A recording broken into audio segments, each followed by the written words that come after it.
Well, I'm leaving the burn, man. Oh man, one of those days where I didn't know, right? I didn't know how the babies would train. I didn't know how the horses would look. I didn't know how the what is this dog doing way over here? Emily, can you take that dog, who's over here for some reason looking to get in trouble, and yell at him to get back to the barn? Cruz, come on. Cruz, I don't know what he's doing way over here. Our dog, if you guys have ever met Cruz, he's the big giant gray dog you see in the photos sometimes or the videos. Anyway, he almost went through the ice here about 2 weeks ago. He usually stays really close to the barn, but I don't know, he's way the hell over on the other side of the property.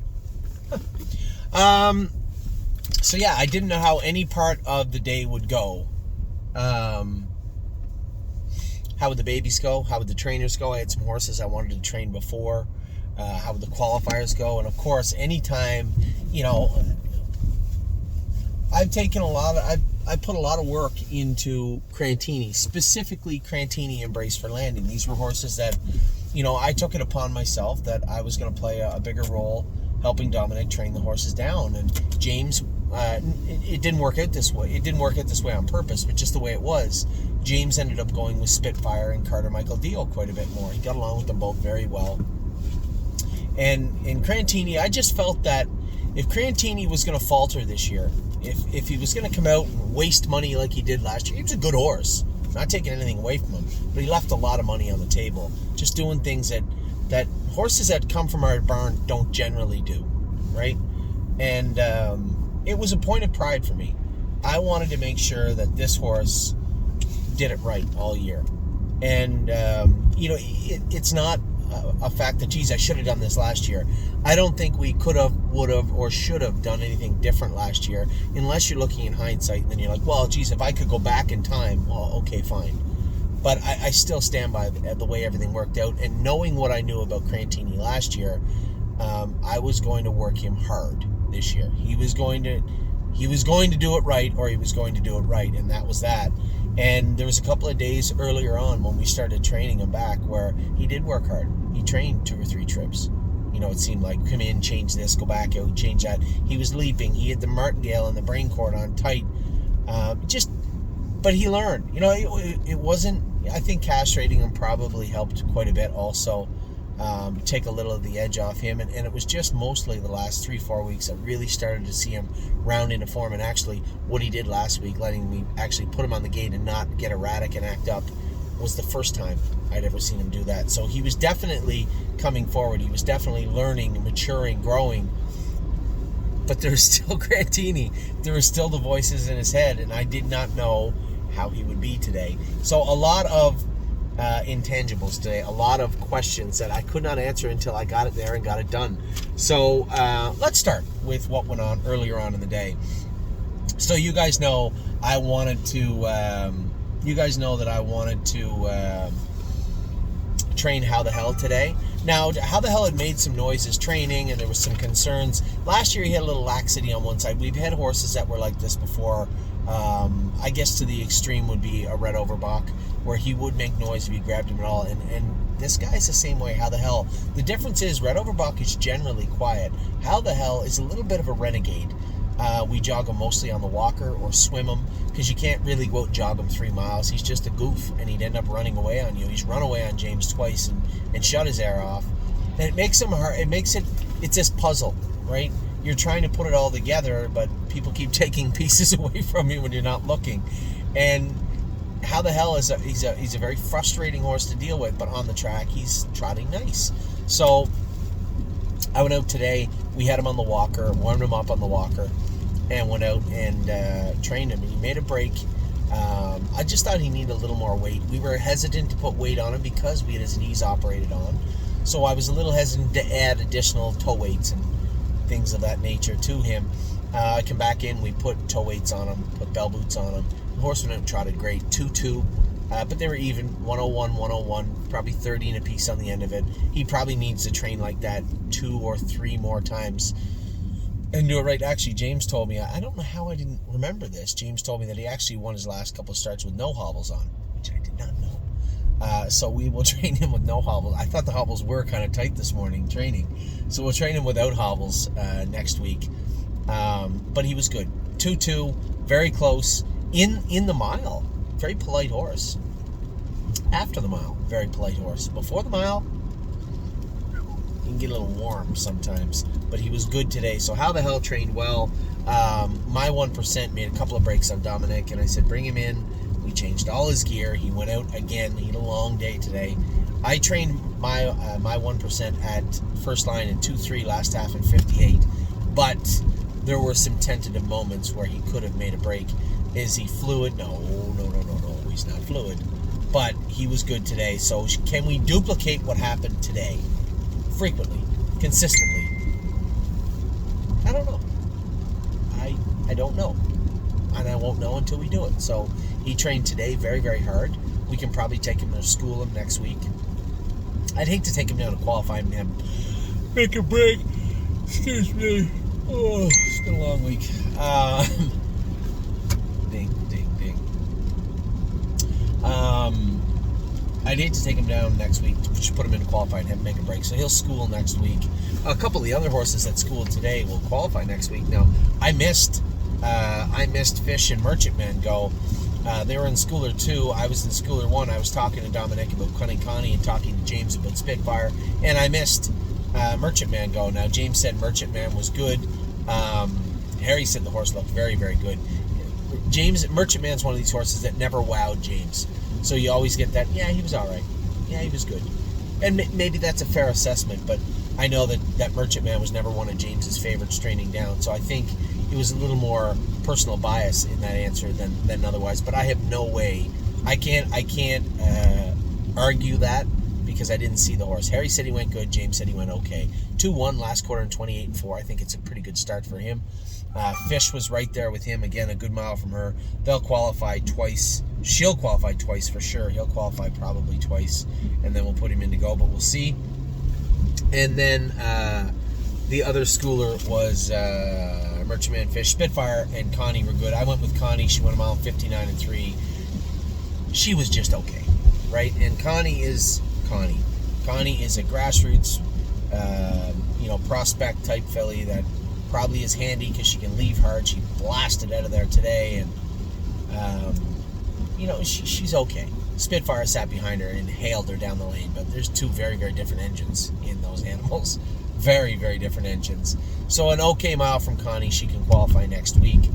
I guess if I rewind, there was one more horse I trained, Hallie in the Clouds. Still didn't seem super comfortable, but we just injected her last week, and I had said to Shelby, she didn't even really, I only went to turn her. I turned her and let her trot down the stretch. I'm like, no. I'm not. She's not lame, but I could feel that she was uncomfortable. She was still trying to size the turn up as we were getting to it. She's just not ready to continue training. So I told them, just walk her and put her on the walker and put her in the pool. Same as we've been doing with a number of the horses for the next 2 weeks, and then we'll start back up with her. There was no issues with her. There might be a broken bone here. There might be something here. It wasn't that. She's just a big, growthy filly. Let's utilize all the tools we have at the farm. We have the walker. We have the pool. We can get her off the track for a couple of weeks, and I think it makes the most sense to do that. So, in quick recap, How the Hell trained in 2-2. He was very good. My 1% trained in 2-3. He was actually exceptionally good for him. And Hallie in the Clouds trained. No, she didn't train. She did not train. I went to train her. I stopped her, brought her in, and said, just put her in the pool, put her on the walker. She's not ready to continue on just yet. So, the schoolers today, before we get to the official part of today's training, the schoolers, Connie was good. Spitfire was very, very good. 157-2 for Spitfire. He was exceptionally good. Fish and Merchantman were reported as training well. Now, before we get to the qualifiers again, let's talk about the babies that went today. First set was good. I didn't go with the first set because I was going with green light. I was going with How the Hell. So they were in a big hurry because there were qualifiers, so I didn't get there actually till 10 after 8. James wanted to go on the track at 8, and they were heading out the door when I got there, which was fine. I was supposed to go with Drebin. Danny went with Drebin, and Jimmy went with McPaisley. Johnny went with Rito's Lady looked very good, I was told today. Everybody in the first set was good. Time is on my side was good. James said he wants to put a head pull on each side, though. He'll run out when he's at medium speed, and when you really pour the coal to him, he starts to leak in a little bit. As I said to him, it's probably just growth and knees and aches and pains. So they did train Wednesday, back Friday also. So not shocking that you see these types of things from a big, strong colt like him. Mounts for All, I was told, was very good. Rito's Lady, very good. McPaisley, good again. And Drebin was good. Now, Danny said Drebin, a little strong in the face. He wants to put an open bridle and 2 head pulls on him. I know Drebin's the type of horse. If I snap him in the race bike right now, I go mile 2.5. No problem whatsoever. So, yes, play with the head pulls, the open bridle, put some work into him. Do as you wish. And in the next couple of weeks, we'll scoot him along a little bit more. There's no real big hurry for him today. Second set, I was in there. I went with Punch the Clock. I thought she was very good. Winter Bells won the set again. Amy said, she's just really quiet. I said, honey, she's a shadow play. You don't want to see her angry. She's like the Incredible Hulk.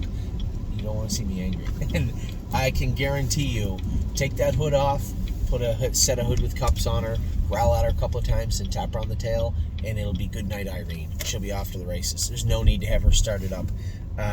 Winter Bells, I thought, looked tremendously good today. Widespread Panic did his work really, really strong in the face. Another guy, we're really trying to get him to behave and train down quietly. It's been a chore. He looked good today. Deb has put a lot of weight on that horse. He looks fantastic. He's shiny. He's grown up quite a bit. Mentally, he's very immature. Physically, he's getting much more mature. I like what I see, but I would like to see a little more intelligence used on the track. Can't always have what you wish for, but we'll work with what we are given right now with Widespread Panic. We switched a horse up here, Insider Trading, when that said Jamie went with her, said she was very good. I went with Punch the Clock because James wasn't there. So Winter Bells, Widespread Panic, J-Port, Beach Boy, Lonely Lakewood was very, very good again. The whole crew is good. The ones that were kind of lagging a bit, they're still lagging a bit. Ready for Landing made another break today in the last turn. James said he was on the right line too bad the other day. Now, I hadn't gone with him the week before. I didn't find him on the line at all, but he's right. He was on the right line running in. So we'll put a blister on him tomorrow. And we'll add, he did wear equipment on the inside, and we took it all off. Now I'll start adding it back on. It's frustrating with this guy, but I know there's going to get to a point where I do just castrate him. And just for the sake of, you need to pay more attention. If there's even 10% of your issues are caused by you being a stud, then I'm going to take away that 10% of issue.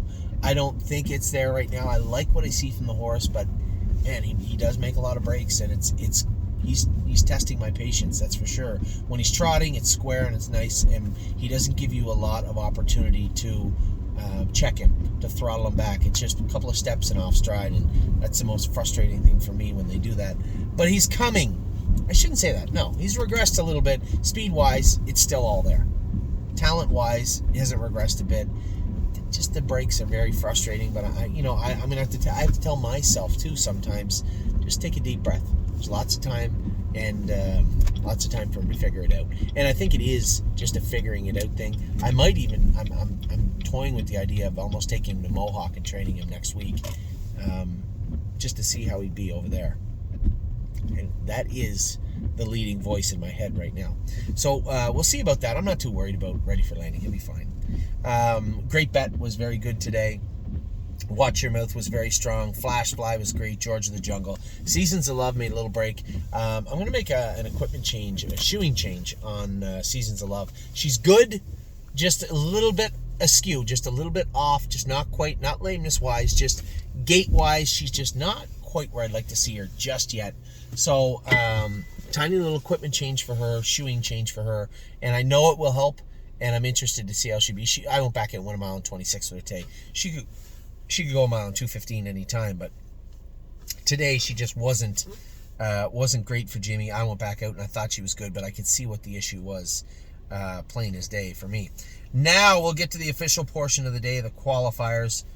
I want to pull them up here on my iPad. Hasty Bid was very good. James's horse, qualifier number 1. You know, it's always exciting to see your 3-year-olds come back good. Brace has obviously gone above and beyond of what I was very optimistic, but most people, I think, James or Johnny, anybody that trained him, maybe even Amy, if you asked her, maybe thought he'd come back good, but not this good. And I think Brace for Landing is going to be a very, very good 3-year-old for us. Then you look at the horses that are qualified and that are qualifying. Carter Michael Deal looked great the other day. A number of horses schooled good. Spitfire schooled good today. And then we get to Hasty Bid. Big qualifier from him. Half in 102 and 1 a mile and 58 and 3. Last half 56 and 2. Last quarter 27 flat. And James said he was very, very good. And clearly he was by that line.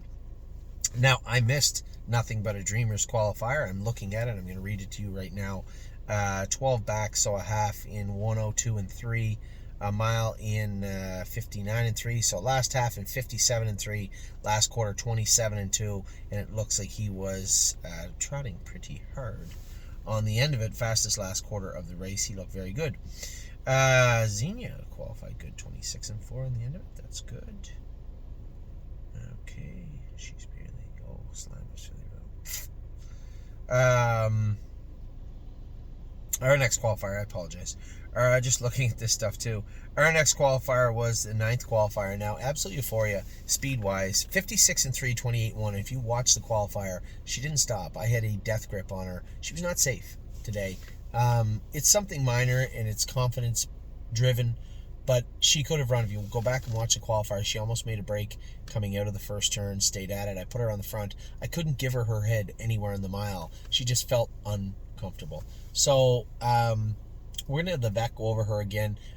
Dominic and I and James was there, we were talking about it, and I said it's her feet have to be a component because she'll make the breaks anywhere.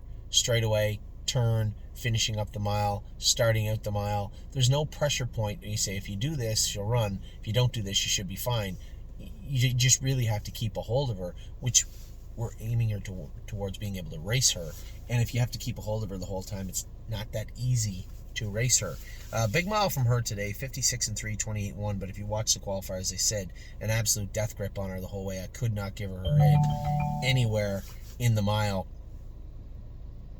So I was really, really pleased with her speed-wise.